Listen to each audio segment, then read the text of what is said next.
Well, here we are, last ship in port today. That's the brand new pier. Where we are at the moment is the old pier, or the first pier. If you can see there, I'm gonna get a little bit closer. That's some mega yachts. Now this actually didn't exist before. I don't know how long it's been there, but truly some huge private yachts docked in this area. We took a water taxi in earlier today. I know we showed a little bit of it, but on our way back there was a group of women on the white boat there in the front doing some exercise, and honestly I think they could have fit easily 100 people, and with the 5 or 6 of them that were there, it just seemed like they have all the space in the world. So some truly magnificent vessels there as well. From here we can also see it is a little bit cloudy, overcast, and we did get a couple of drops of rain. There are quite a few sailing vessels in the bay. You can see it's sort of like a U-shape bay here in Philipsburg. Downtown area from the beaches there, Holland House, the main taxi drop-off area, the water taxi drop-off area. The Hard Rock Cafe that was in town actually went out of business and closed during the pandemic. It opened just after the hurricane in 2008 and apparently closed during the pandemic. But there's lots of bars, restaurants, hotels, jet ski.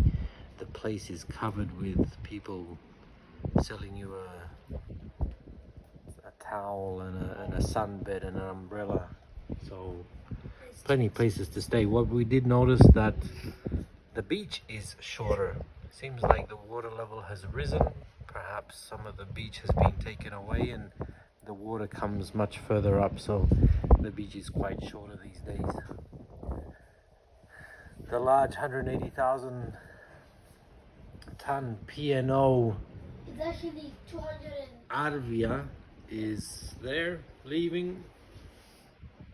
As I said, it was docked just on the other side of the NCL ship. It is about 20,000 tons bigger than the biggest ship we ever cruised on, which was the Freedom of the Seas. And you can see there in the background the Princess, the one that we saw, the Majestic Princess, was it? Is sailing away there, and there the P&O Arvia just leaving now.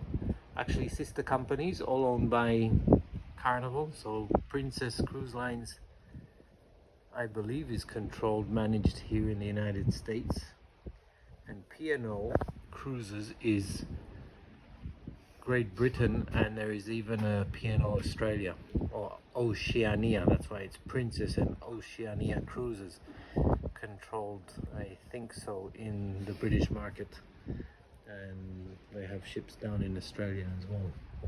So the sun is starting to go down, the clouds have made it even darker.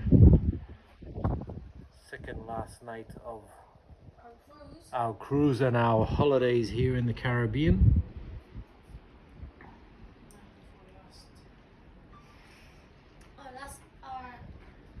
Almost our last night. Just want to get a Looks like close the up. piano doesn't look like it's moving. Looks like it's just like sitting there. No, it's moving, but the speed of it is probably Super slow. 4 to 6 knots, and it's just moving along steadily. Because it's still in like a port. Still in port, or still in waters where it has to go at a certain speed.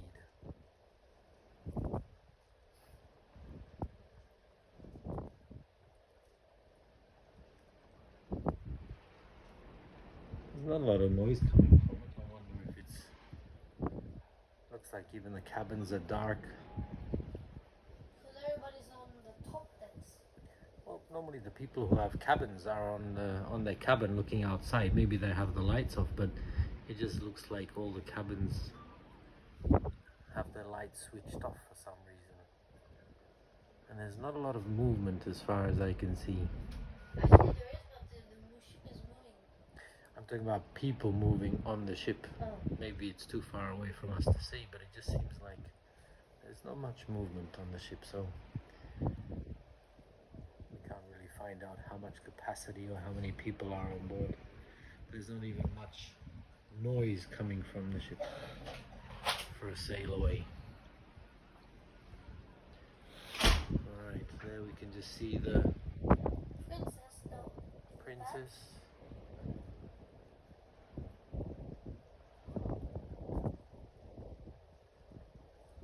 P&O. You know, it's the biggest ship. One in the last world. look at St Maarten. Maarten.